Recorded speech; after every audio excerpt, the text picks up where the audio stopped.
যদি না নামতেন নারায়ণগঞ্জ ছাই হয়ে যেত। আপনি রাত্রে কি করছিলেন যখন সারা ডিআইডি গুলির এইভাবে বাইরে বেরে আমি তো শহরে সঠিক কর শহরে করতেছি সঠিক কথা কর বন্দরে বন্দর নদীর শীতলক্ষা নদীর ব্রিজটা ওই বন্দর দিয়ে ঘুরে 2,500 শহরের লোকজনের সাথে মিশে মতিপথে যেই 5 জন আমার এখানে 6 জন ধরা আমার সাথে লোক ছিল বন্দরে আসে এরই ভাই এখানে মিক্সড আছে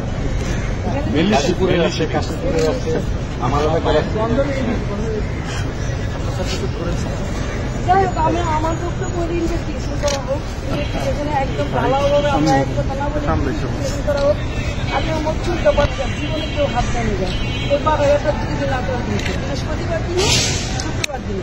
পার্টি অফিসটা যেভাবে ভাঙচুর করছে আপনি গেলে দেখবেন আমি সকাল 9টা বাজে গেছি পার্টি অফিসে সকাল পরে মনে হয় যে কাজের আদেশ হয়ে গেছে বাইরে হয়ে গেছে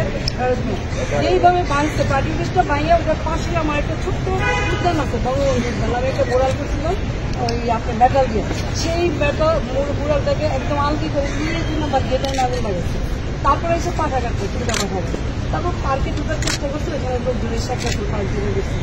তারপরে নাগর ভবন শুক্রবার দিন যদি আমার নেতা যদি না নামতেন নারায়ণগঞ্জ ছাই হয়ে যেত।